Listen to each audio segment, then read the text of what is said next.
I know and I'm aware that every single week, everything that I share with you on this post, this weekly post related to the Parshat HaShavua, automatically is also related to Gila, and therefore every week it is heart-wrenching and difficult and challenging for people to listen to. This week is particularly heart-wrenching because what I'm going to share with you is highly disturbing and very, very deeply sorrowful and impactful. I came across an article this week written by the Mental Health Foundation of the United Kingdom. The article is entitled Relationships in the 21st Century, the Forgotten Foundation of Mental Health and Well-Being. I quote you just a few of the paragraphs. Loneliness and isolation remain the key predictors for poor psychological and physical health. Having a lack of good relationships and long-term feelings of loneliness have been shown by a range of studies to be associated with higher rates of mortality, poor physical health outcomes, and lower life satisfaction. Higher rates of mental health problems such as depression and anxiety have been associated with loneliness, isolation, and social rejection during adolescence. It is important to recognize the challenges that someone with a mental health problem can encounter in navigating social settings or relationships. Most people with mental health problems recover and go on to live full lives, but this can take time, and the right kind of support is necessary. In other words, what's being expressed here in this article is the consistency and the need for people to be frequented, visited, to have social interaction in order to deal with their depressions and anxiety attacks. And Israeli research has shown, in quoting this article as well, that the ongoing corona pandemic in people who are experiencing anxiety because of their lack of social interaction, the more personal support they receive, the more personal contact they have, the greater chances they are of alleviating that pain and that suffering of isolation that one may experience during this pandemic. In other words, what's being described here is the importance of sensitivity, of empathy, sympathy, relating to a person, being there with a person, connecting with a person, and that has obvious impact and obvious results regarding someone and the consequences in avoiding mental health illness and tragic consequences that could follow as such. This same week, Gabby, my wife, came across a very interesting email, perhaps by chance, perhaps not. That would not surprise us. And the email was something that Gila had filled out. She went to a museum exhibition in Hulon. In Hulon, they have a museum which takes kids or people through the experience of what it feels like to be an elderly individual. Various challenges, obstructions, trials that a person might feel or have to deal with in an old age. And sure enough, they ask at one point a person who's visiting to fill out a questionnaire. Most people don't really have the patience to fill out all of the questions. But apparently Gila did. She filled out the questionnaire, and they then write a result based on the questions that they asked of what your personality reveals as one gets older. And here's the email that she received, or the response that Gila received about 5 years ago or so when she visited with a camp that she was a part of. As a Safta, grandma, you are legendary, Gila. You invest a tremendous amount of energy in grandchildren and your family members, and essentially in all that is going on around you, including your community. You are warm, sensitive, and very giving. You are the kind of person who picks your grandchildren up from Gan and who invites people to your Shabbat table regularly. As you reach old age, you have taken upon yourself to help raise your grandchildren and help members of your family cope. The problem is that from all of your love and desire to give, you sometimes forget about yourself. At times, even your children find you to be a nudnik and a mixer. You too need time to rest and to look after yourself. So don't forget to ask for help when you need it. and you too can then enjoy life. Everything that I read in this email was remarkably accurate. The only thing that was not accurate, and then it was perhaps, and now it no longer is that Gila will not have children, and Gila will not have grandchildren, and Gila will not have the opportunity to invite people to her Shabbat table, or to demonstrate the great grandiose kindness that she was able to do in the short time that she was alive. But nonetheless, it is important for us, in reflection upon such an email that is so impactful and so telling with regards to who she was, to allow her persona to resonate within us, to read such an email and to still be inspired, and to remember what kind of person she was, and then to remember also what kind of person she could have been and what she could have contributed, to enhance her essence vis-a-vis the way that we behave, and the principles that we embrace. The Torah tells us this exact point in this week's Parsha. And I would be remiss if I would not refer to one particular pasuk, the mitzvah of Shiluach Haken. The Torah says in Perek Chavbet Pasuk Vav, Ki yikarei kan tzipor lefanecha baderech, b'chol eitz al ha'eretz efrochim o beitzim, v'ha'em rovetzet al ha'efrochim.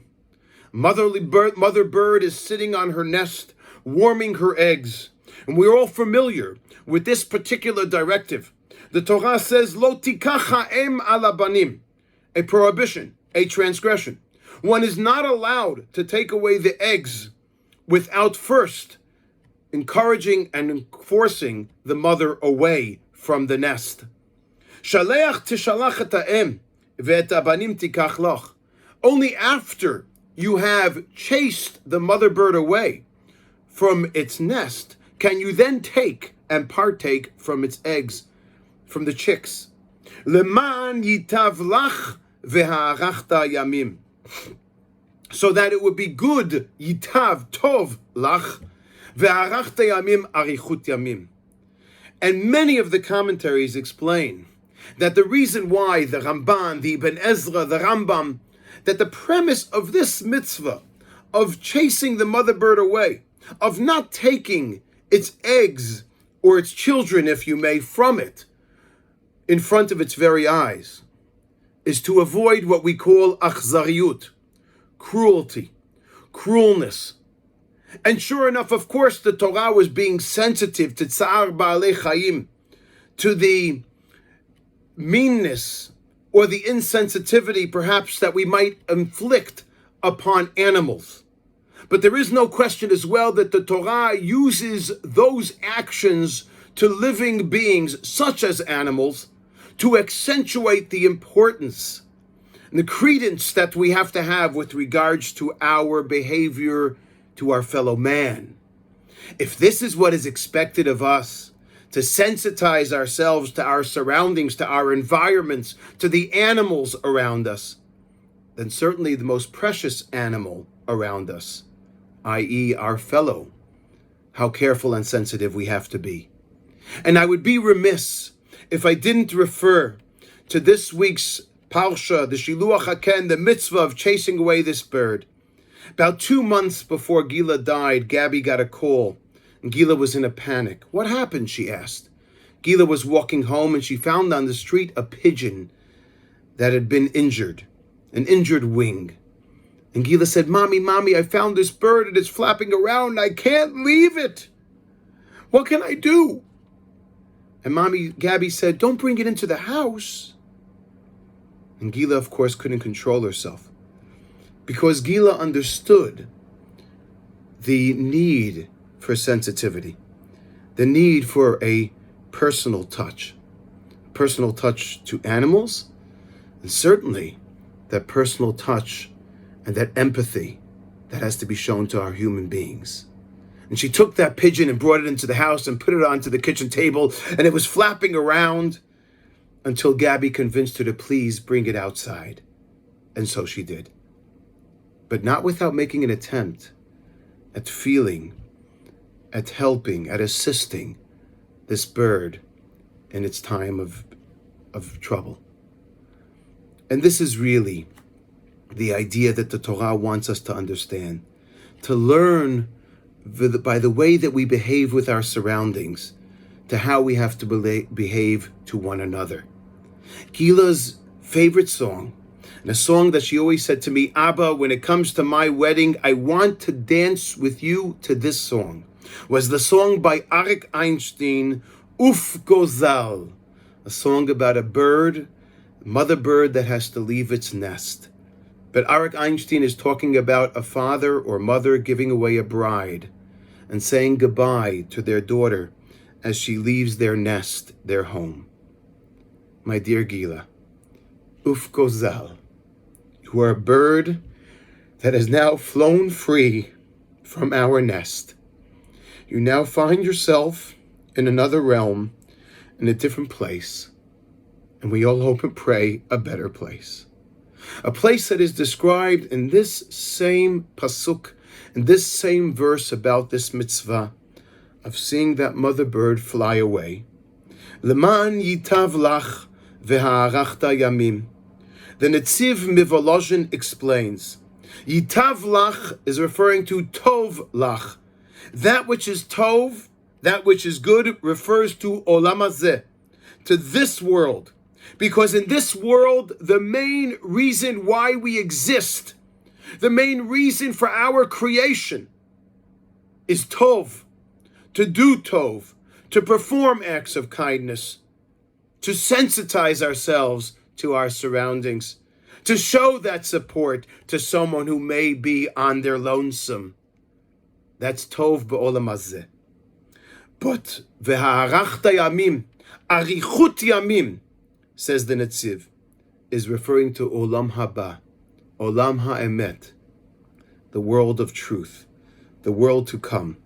Because the Netziv explains, Yom Shekulo Aroch, a day that is long and knows longevity and endures for all of time, is Olam HaNeshamot, the world of the soul, the world of Olam Haba.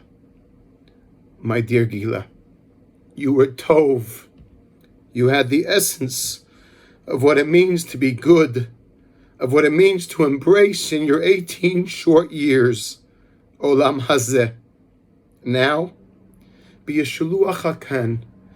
You fly from that nest and experience V'ha'arachta Yamim, Arichut Yamim, the world of Olam Haba, Yom Shekulo Aroch. May we all be privileged and inspired from this dear soul, Gila, of what it means to reach out to those who are around us and to sensitize and empathize with them. And as a result of our doing and performing more Tov in this world, we should continue to have L'ma'an Yitav Lach as we go and greet our days of longevity, V'ha'arachta Yamim. That is the Gila Way. Shabbat Shalom.